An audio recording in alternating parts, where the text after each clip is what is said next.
There we go. All right. I'm your instructor, Pierre Hui, aka Mr. P. The P is for patience. It is also for pass your tests. Okay. What I do, I help barbers get prepared and uh, get help barbers get prepared to pass their tests and to pass their barber exams, the theory exam, the practical exam. I do it separately, but what we are doing here today is we are going to do this theory. All right. And for my students that are in the program, in the CBI program, we are on chapter 5, page 126. We are going to finish the implements, tools, and equipment. Excuse me, y'all. Oh, excuse me. All right, so what we're going to do, we're going to learn about equipment, supplies used in barbering.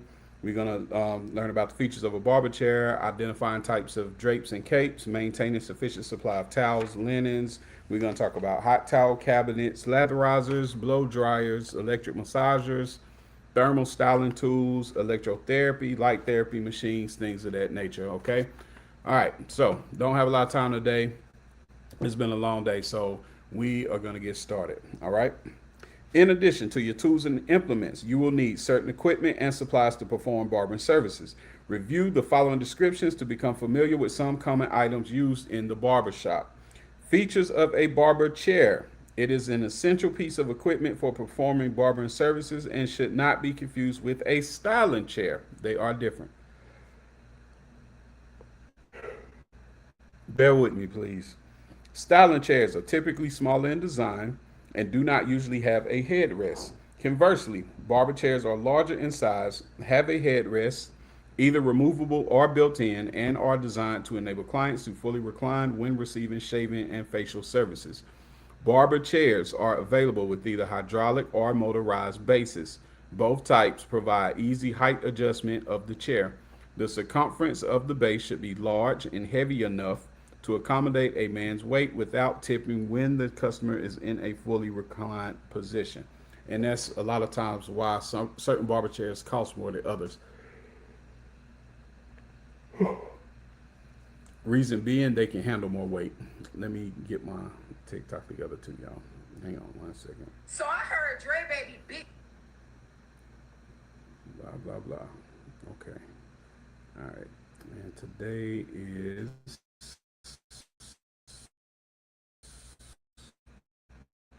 the 6th. Not 6.26. If I ain't mistaken. Put that up. Yeah, just bear with me, y'all. There we go. All right.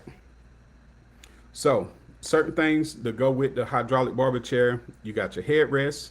You got the headrest button flipper. You got the headrest control button. So basically, all these mean is you're gonna take the headrest. Certain people, when you recline them in the chair, you're gonna put them in a position like this so you can apply the razor. Who's that? I don't know who that is. I don't know who that is. All right.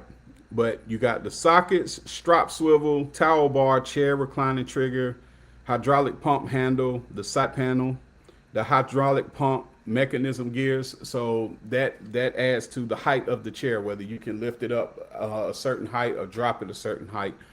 These are all things to think about when you are getting a barber chair. All right. You got your front frame, upholstered back and seat, of course, aprons, your footrest arms. And I like those because sometimes your kid clients, if you are not careful, they will want to use that thing like a springboard. They want to jump on that mud like a springboard. Okay. And I hate when they do that. So you don't want to have just a regular footrest. You want to have something that's going to shoulder that weight of the footrest as well. All right.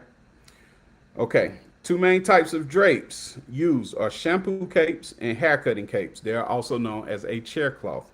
All right. Shampoo capes. They're typically waterproof. They're drapes made of vinyl used to protect the client's skin and clothing from water, liquids, and chemical processes.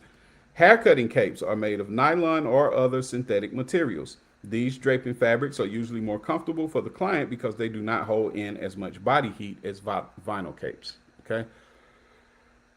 Oh, excuse me, y'all. I'm very sorry. It's been a long day. I'm telling you. Two types of towels. Let's talk about sufficient supply of towels and linens. All right. You got the two types generally used in the barbershop are number one, 100% cotton cloth. And then you have disposable paper towels, especially designed for the profession of barbering. Welcome to the live, everybody. How y'all doing? Is that who I think it is? What's up? Cotton towels are available in different weaves and textures. Terry cloth type towels may be preferred for shampooing and chemical services because of their absorbent qualities. These towels also hold heat and moisture well for steaming the face or scalp, and I tend to actually use those for when I'm doing my hot towel shaves. Favorite of mine. Some professionals prefer the type of cotton towel that is traditionally known as a barber towel. This towel has a tighter, flatter weave that is an excellent choice when terry cloth towels are too bulky. Um, they're good, but I prefer terry cloth towels. Disposable paper towels are extra large and measure at least 12 by 24 inches. These multi purpose towels are soft, lint free, and commonly used as the following: a barrier at the neck instead of a neck strip. And also, we tend to use those when we're doing the practical. All right. Wiping paper during shaves, a towel wrap for product application or hair removal purposes, sanitary surface on workstations for tools or implements, and a drawer liner. Okay. In addition to using towels for services or draping purposes, you should know the correct way to towel wrap your hand to perform the following activities: for cleansing and drying the face, for applying products to the face, removing all traces of product, lather, or loose hair from the face, neck, ear areas, and forehead. And you have different towel wrapping methods that you use when you perform in barbering services. Those are just a few. All right. Neck strips. Neck strips are flexible, disposable paper strips used to provide a barrier between the neckband of the cape and the client's neck. Neck strips and hair wrapping strips are not the same thing. Good quality neck strips should be soft and give a little when they're stretched. Hair wrapping strips are usually wider and made of stiffer material that may scratch the skin. All right, so chapter 11 got a correct way to apply and secure a neck strip, but if you go on YouTube, you can see very easily what the how to apply the neck strip. All right, describe the appliances used in barbering services. You have hot towel cabinets, electric latherizers, blow dryers, massagers, and thermal styling tools. Other appliances, such as high frequency and galvanic machines, may be used to provide advanced skin and scalp care services if permissible in your state.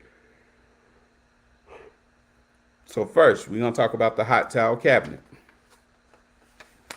Hot towel or steam towel cabinet is the ideal appliance for maintaining a ready supply of warm towels for barbering services.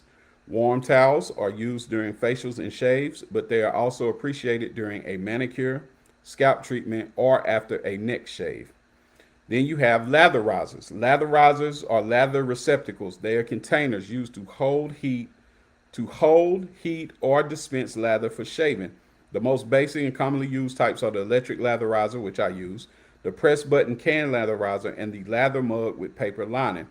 In an electric latherizer is a lather making device commonly seen in barbershops. This appliance sanitary, convenient, easy to operate, and produce rich, warm lather for shaving services. So, of course, you follow the manufacturer's directions for proper use and care. Welcome to the live, y'all. Appreciate you joining. Press button can latherizers are convenient and sanitary, but they are not as professional as electric latherizers and do not provide warm lather. So you got the ones that I typically use that are like that are the Barbasol brand.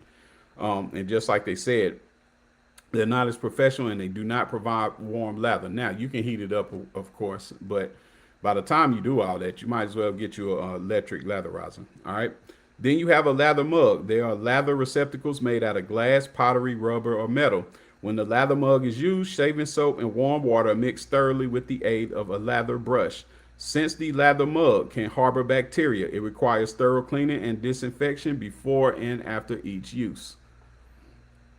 Disposable paper liners for the shaving mug are also available and help to ensure a sanitary environment.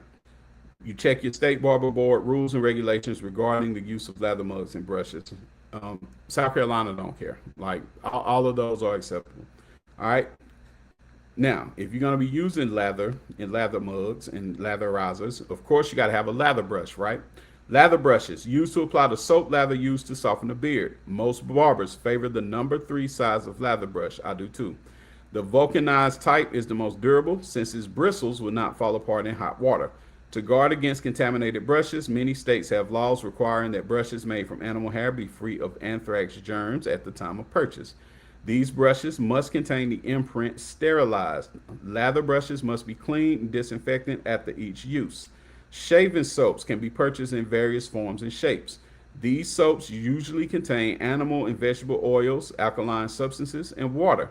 The presence of coconut oil improves the lathering qualities of the shaving soap, which helps to keep the hair erect, while the alkalinity of the soap softens the hair for shaving.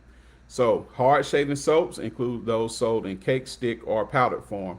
Soft soap is available as shaving cream in a tube, a jar, or press button container. And liquid cream soap is used in electric latherizers.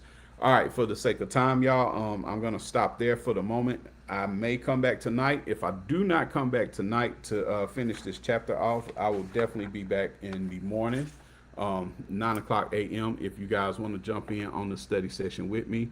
And thank you for joining, Wheezy in the building. Thank you for joining, Wheezy. With that being said, I'm your instructor, Pierre Huey, aka Mr. P. You can find me everywhere on social media at Pierre Huey, Pierrehouey, on all social media platforms.